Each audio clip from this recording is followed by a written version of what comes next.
Hello students, welcome to lecture 2. In this lecture, we will study about electrical circuit elements and how we can connect the elements either in series or parallel.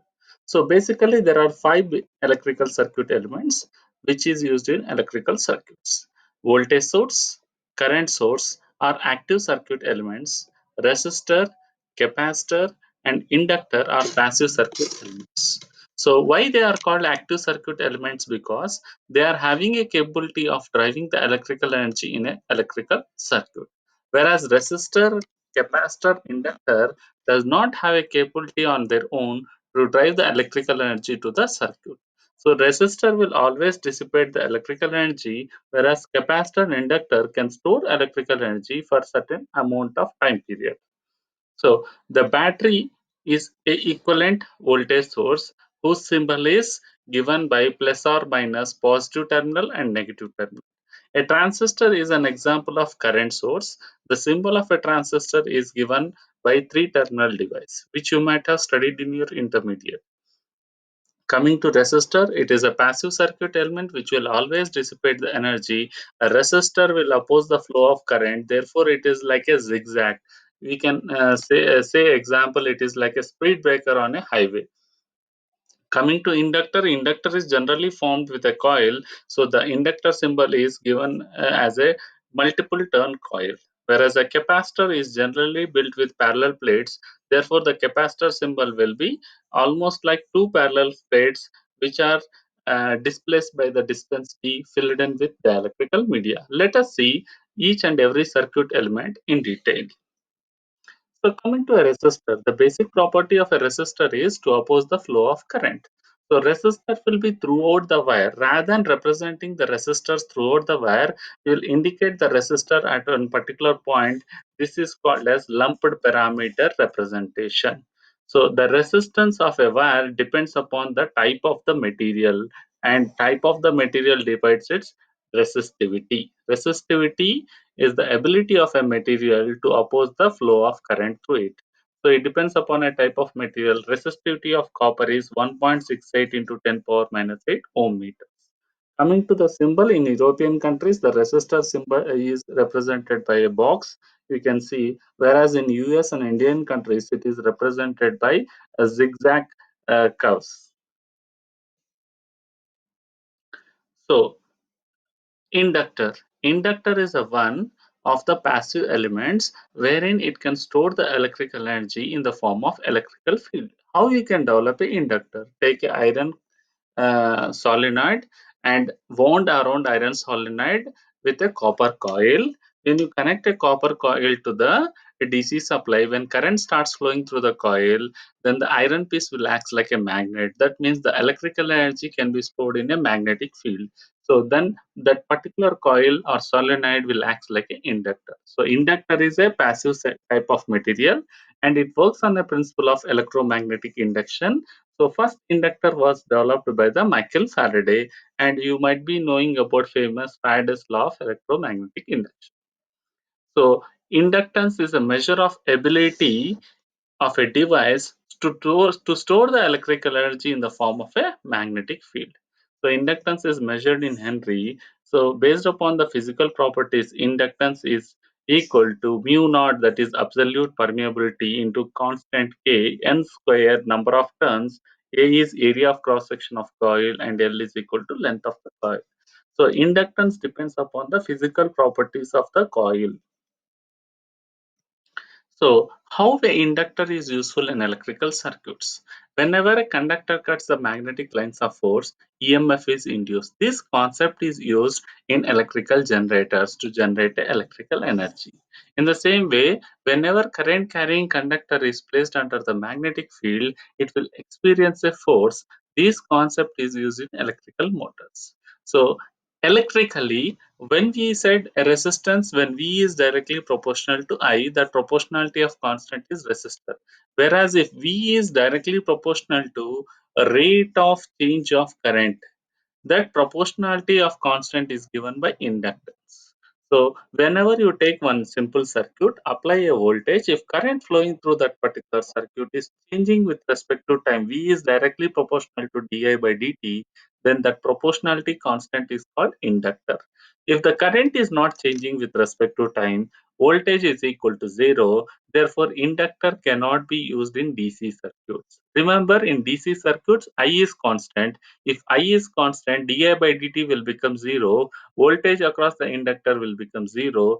Therefore, inductors act like a short circuit for DC circuits. If at all a DC supply is given to inductor, it acts like a short circuit.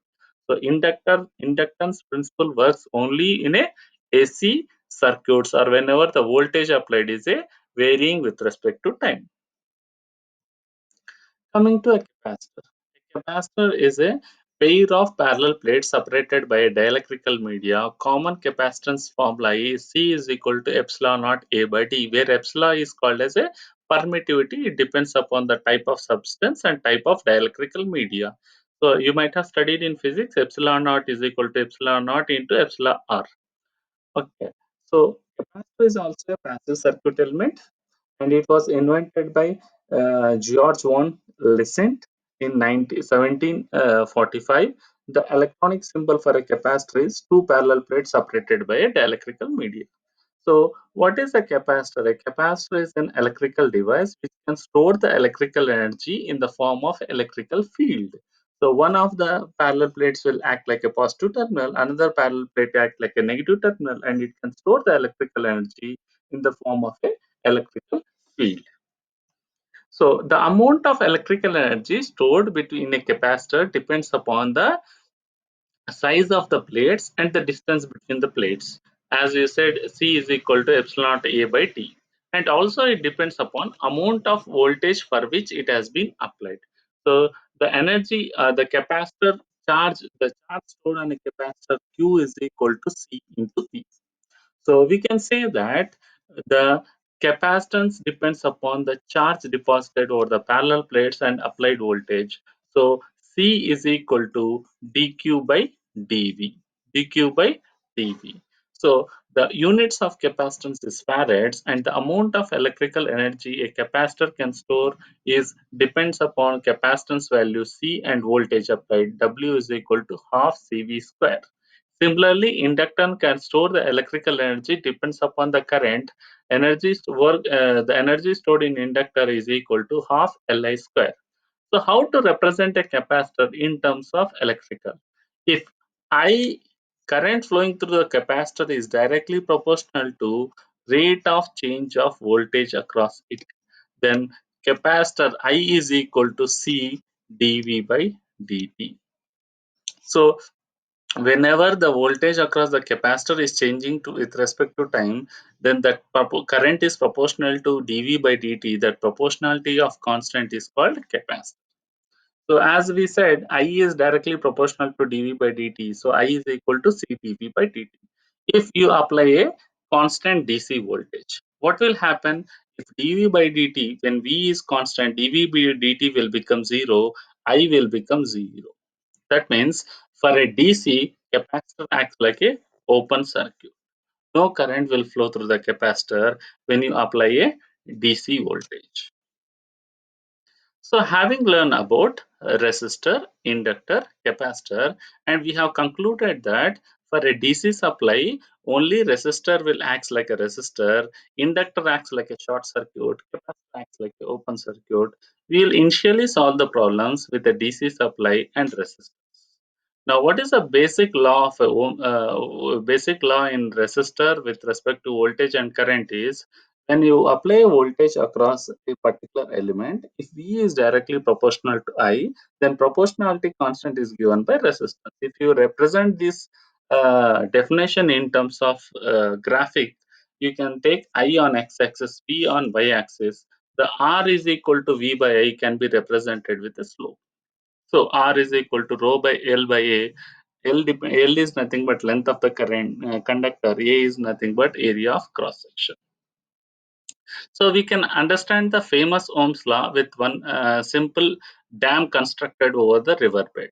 Now, why we are going to construct a dam to store the to store the water? Whenever the water gets stored, the reservoir height will make the potential energy get stored in a water. So whenever the height of a water is around say 600 meters, the water is having a potential energy because the water is at 600 meters above the ground level. Similarly, whenever you take one voltage source and say this is point A and this is point B, and you will write 10 volts, we can say that this point is at higher potential with respect to this point. Now, what will happen until unless the gates are closed? Okay, there is no path for the flow of water through the canals or else through the channel. So, whenever you open the gate, proportional to open the gate, the amount of water will flow. So, in the same way, if at all I'll connect the switch and close the switch, and the amount of current flow through this depends upon the resistor value. So, what is the opposition for the flow of water? The gate height. Higher the gate height, more will be the volume of water will be given to the canals or a catchment area. In the same way, whenever the voltage is fixed, 10 volts is fixed, the amount of current flow through the circuit depends upon the resistor. If you give 10 ohms, 1 ampere of current will flow. If you apply 10 volts across 5 ohms, 2 amperes of current will flow. So I is inversely proportional to less resistance. Larger the resistance, smaller will be the current. Smaller will be the resistance, larger will be the current. So let us start with a simple resistor circuit. You can see in the animation, a voltage is connected across the resistance. So what will happen? The energy stored in a battery will get discharged in the form of a heat across the resistor. So the current starts flowing from the positive terminal of a battery, flow through the resistor and come back to the negative terminal. So the voltage drop occurs across the resistor is equal to applied voltage. So voltage across resistor is given by V is equal to I into R, which is equal to supply voltage. Now what will happen when you connect two resistors in series? Now voltage available is 10 volts. Suppose you are connecting two 5 ohms resistance in series, the voltage will get divided. 5 volts is applied across one resistor, another 5 volts is applied across the other resistor. But the current path is same. So what we can conclude is when the circuit elements are connected in series, current will be same, voltage will get divided. Okay, and the amount of voltage across each resistance is proportional to resistor value. If R1 is greater than R2, V1 will be greater than V2. So let us analyze if there are three resistors R1, R2, R3 are connected across the voltage source. The current flowing through three resistors is same, and you might have done the derivation that three resistors connected in series R equivalent is equal to R1 plus R2 plus R. Then once you find out R equivalent, the current flowing through the circuit is given by I is equal to V by R equivalent. So the voltage across the R1 is nothing but I into R1. In other words, we can say voltage across R1 is equal to voltage into R1 by R equivalent. So voltage across R2 is equal to applied voltage into R2 by R1 plus R2 plus R3. So can we connect the electrical appliances in home in series? So if any one of the bulb filament has broken, other bulbs in your home is in good condition. Because they are connected in series, no current will flow through the broken bulb. Therefore, the current through the series circuit will become zero. Even the bulbs which are in good condition cannot illuminate. Do the bulb glows? No, the bulb will not glow. And also, if 100 volts is applied, only 50 volts is applied across this bulb and only 50 is available across this bulb, the illumination level decreases. Therefore, all the electrical appliances in the home are never connected in series. So let us see the formulas for multiple elements connected in series.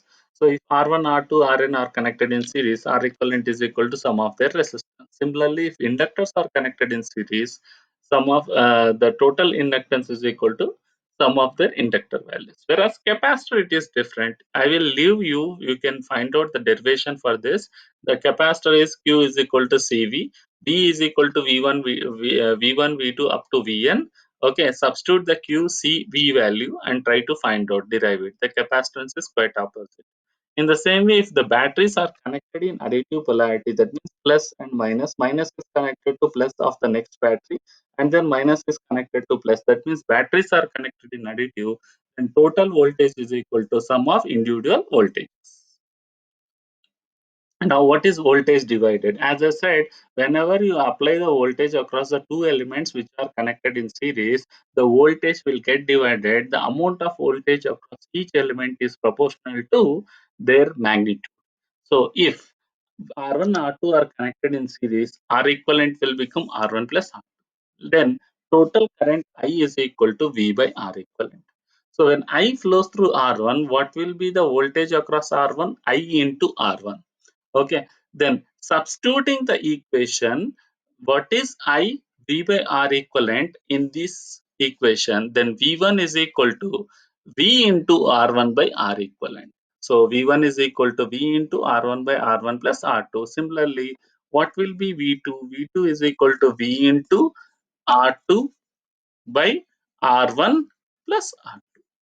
So voltage across each resistor is proportional to their resistor value divided by R equivalent. Now coming to let us do a simple problem. What is the total resistance? The total resistance is equal to 6 plus 12 plus 18. So 18 plus 18. So total resistance R equivalent is equal to 36 kilo ohms. Okay. Then what will be the current? I is equal to 36 by 36. That is 1 milliampere. So 1 milliampere flows through the resistance R1. 1 milli into 6, the voltage here is 6 volts. When same 1 milliampere flows through 12 kilo ohms, 12 kilo into 1 milli, it will be 12 volts. And then same 1 milliampere flows through 18 kilo ohms, kilo and milli cancel, here it is 18 volts. So voltage across the resistance is proportional to their resistor values. Similarly, I'll give a assignment or else the students can do solve this problem and find out what is V1 and what is V2. Next, what will happen if the two resistors are connected in parallel? The current coming out of from the source have two different paths. So the current obviously get divided. So in parallel, the current will get divided. Then what about the voltage? You know, the difference, voltage, the height difference, if at all you take it as a dam or else you take it as a physical, the height difference between these 2 points remains same. So voltage across R1 is equal to voltage across R2, which is equal to applied voltage. So 2 points we need to remember. Whenever the resistors are connected in parallel, voltage across the resistors remain same, but current get divided. I get divided into I1 and I. So when the two resistors are connected in parallel or n number of resistors are connected in parallel, 1 by R equivalent is equal to 1 by R1 plus 1 by R2 up to 1 by R. So what will happen in a parallel circuit?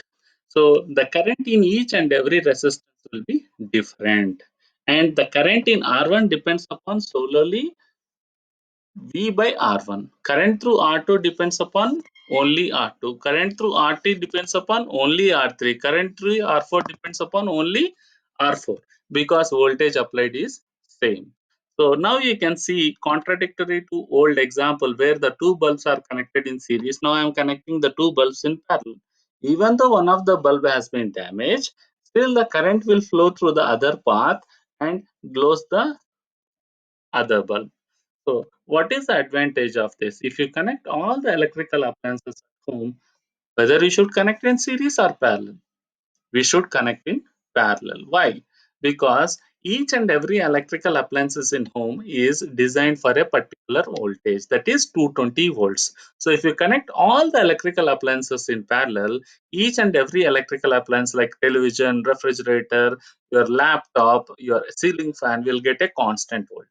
And even if any one of the device is switched off, other device will be running.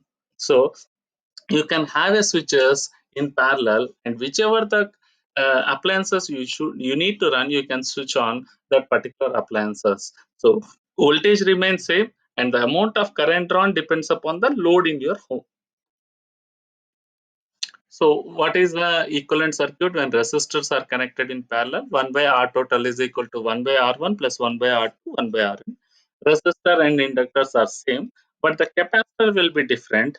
C total is equal to, when the capacitors are connected in parallel, equivalent capacitance is equal to C1, C2 up to Cn. I leave the students to do the derivation of capacitors especially.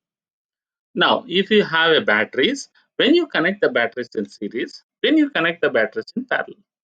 For example, each battery is giving me around 3 volts, but I want 12 volts for one toy to operate. Then I will connect 4 batteries of 3 volts in series, so that 3 plus 3 plus 3 plus 3 totally I'll get 12 volts. So when you connect in batteries in series, when you want to increase the voltage level, so one battery which you purchase outside, for example, you want to use in torch. So 1.5 cannot illuminate the bulb. So when you connect two 1.5 voltages in series additive, it will give 3 volts. Now, when you want to connect the batteries in parallel, for example, one battery can give only 10 amperes, but we do require 20 amperes for the load. So, whenever you keep only one battery, it cannot drive the load and the motor is not getting switched on. So, what I will do is that I'll connect another battery in parallel. So, one battery contribute 10 amperes, other battery contribute 10 amperes. Totally, I'll get 20 amperes. So when you will connect the batteries in parallel, then you want to increase the level of the current. So one battery cannot supply the load. Then you take another battery. So one battery will contribute 5 amperes, another battery 5 amperes, another battery 5 amperes, total another battery 5 amperes. So four batteries connected in parallel can contribute total of 20 amperes to the particular circuit. So in a summary of this lecture, we have studied about 5 different types of circuit elements: voltage source, current source, which are active circuit elements, which we will see in detail in lecture 3. And then passive circuit elements: resistor, inductor, and capacitor. Resistor is a passive element which will always dissipate the electrical energy in the form of a heat. So whenever the current flow through the resistor, there will be voltage drop and heat dissipated is I square R. Whereas inductor can store the electrical energy in the form of a magnetic field. Energy stored in inductor is given by half Li square. And then capacitor can store the electrical energy in the form of an electrical field, and the energy stored in capacitor is given by half Cv square. So in the next lecture, we'll study more detail about what is the ideal voltage source, what is the ideal current source, and then we'll go ahead with the Kirchhoff current law and voltage law.